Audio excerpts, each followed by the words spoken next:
साल के अंत में बिहार में चुनाव होने हैं। नीतीश सरकार ने इस कार्यकाल का आखिरी बजट पेश किया है। बीजेपी के सम्राट चौधरी ने विधानसभा में बजट पेश किया। महिलाओं के लिए दिल खोलकर वायदों का पिटारा खोला गया, लेकिन जिस वादे का इंतजार बेसब्री से हो रहा था वो वादा ही रह गया। महिलाओं के लिए फ्री कैश स्कीम का ऐलान सरकार ने नहीं किया है। विपक्ष इसे मुद्दा बना रहा है। सवाल यह है कि जो महिलाएं बिहार में नीतीश कुमार और बीजेपी का कोर वोटर मानी जाती हैं, क्या उन महिलाओं के लिए नीतीश को फ्री कैश स्कीम की जरूरत नहीं है? बिहार की महिला पॉलिटिक्स को सुलगाने वाली सियासत पर हमारी यह रिपोर्ट आज जनहित की कवर स्टोरी है।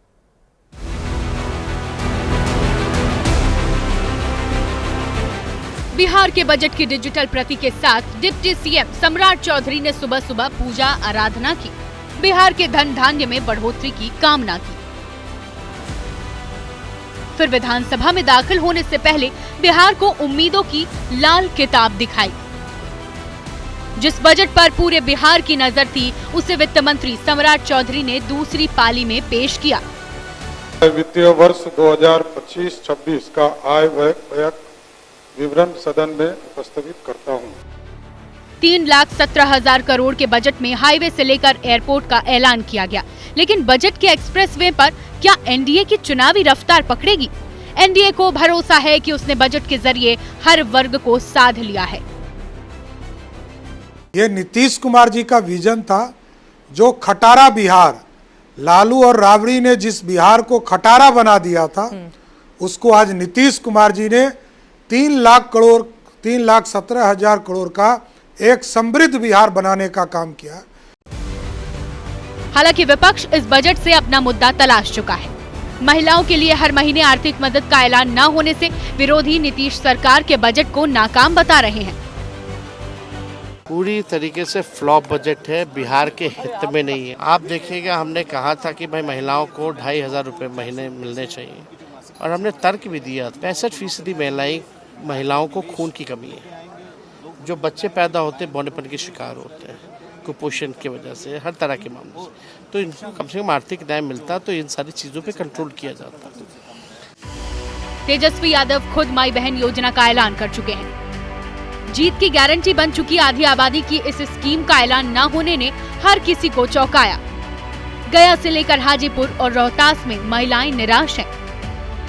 ज़रूरत तो है महिलाओं के लिए, ताकि महिलाओं को आगे लाया जा सके, उनको रोज़गार परक बनाया जा सके, उनके अंदर शिक्षा का विकास हो, मतलब शिक्षा और अधिक शिक्षित वो हो सके, उनके अंदर कुशलता का विकास हो। इसके लिए योजनाओं की तो आवश्यकता है। हमें उम्मीद थी कि बिहार सरकार महिलाओं को भी कुछ सुविधा देंगे, जैसे कि हमें बीजेपी सरकार दे रही है। अभी जैसे कि बीजेपी की गवर्नमेंट बनी है हमारी दिल्ली में, तो वहाँ महिलाओं को 2,500 रुपया दिया जा रहा है मंथली, पर हमारे बिहार में ऐसी कोई भी सुविधा नहीं गई। बिहार में जो महिलाओं की स्थिति है वो सबसे ज्यादा बदतर है। पहले तो हाँ, पैसा, और सरकार जो वादे करती है कि बड़े बड़े कि इतने पैसे दिए जाएंगे, ये दिए जाएंगे, वो सब झूठ है।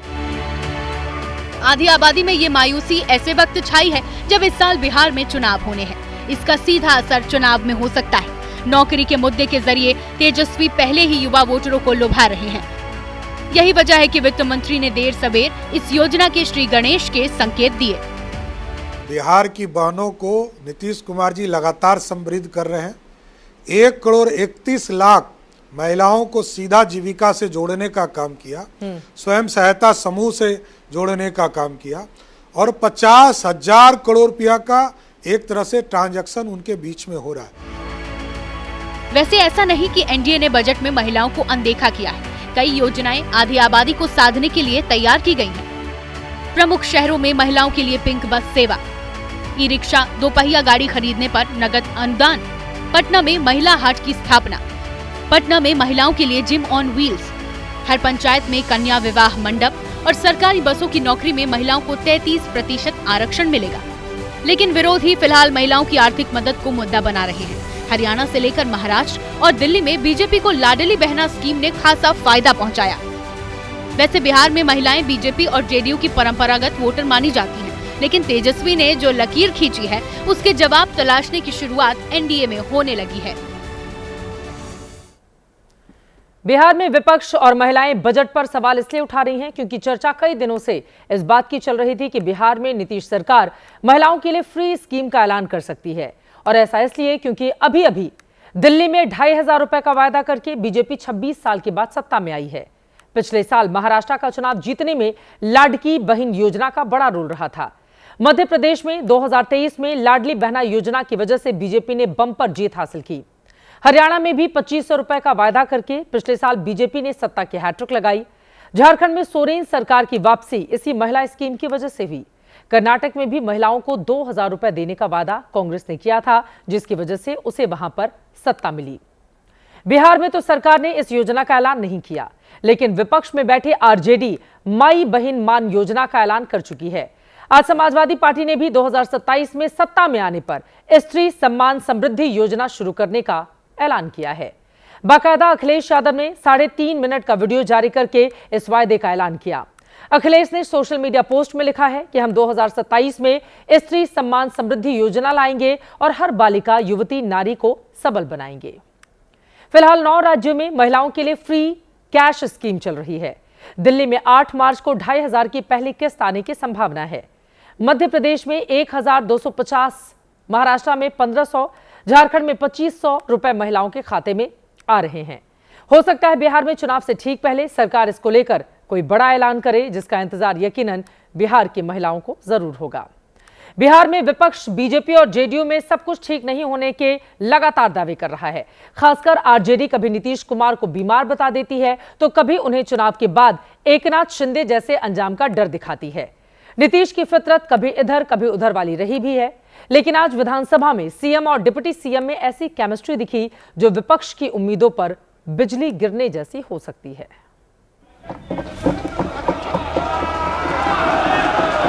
बिहार विधानसभा में बजट भाषण खत्म हुआ।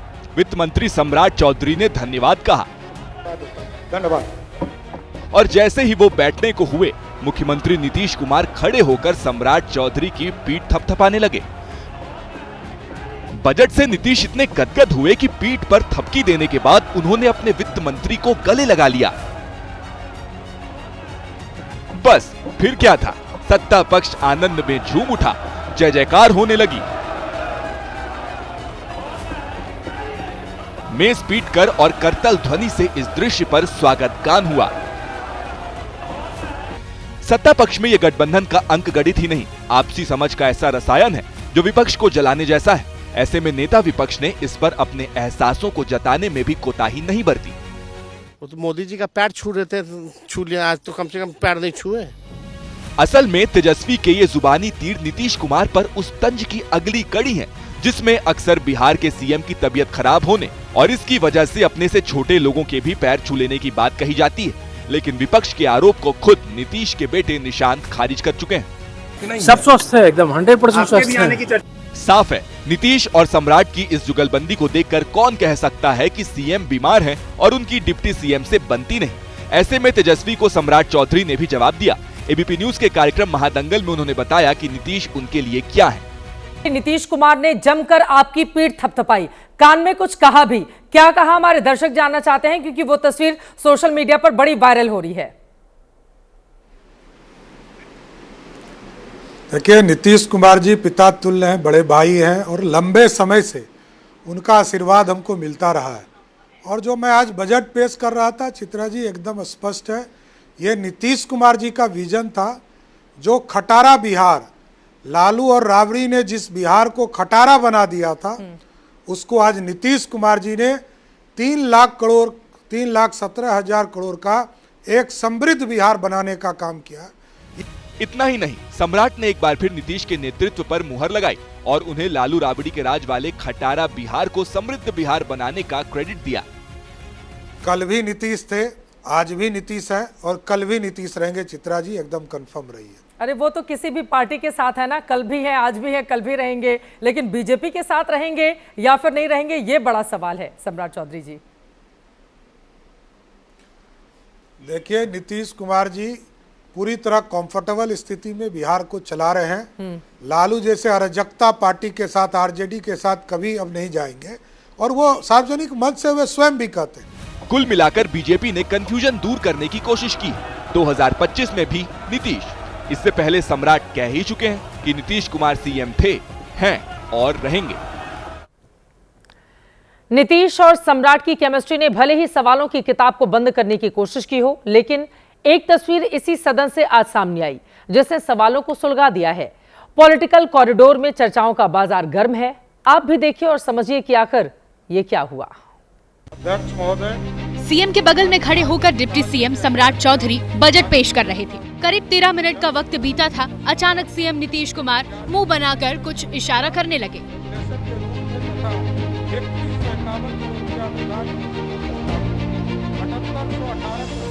गिनती करेंगे तो कुल 13 सेकंड का ये वीडियो है जिसमें 8 बार सीएम ने मुंह बनाकर इशारा किया।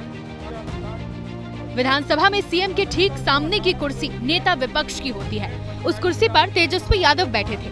नीतीश मुंह बनाकर इशारों में बात उन्हीं से कर रहे थे।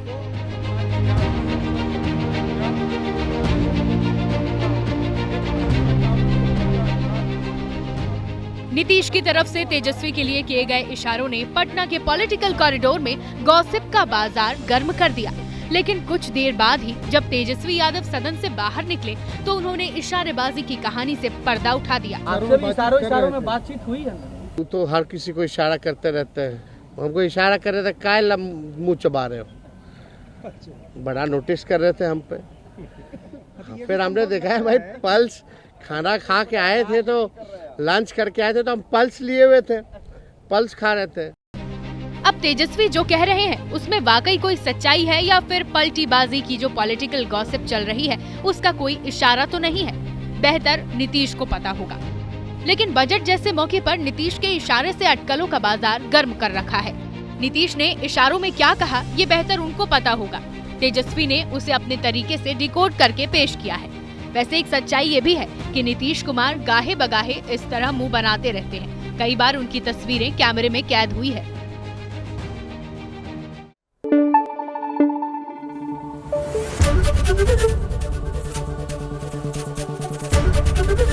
एबीपी न्यूज आपको रखे आगे।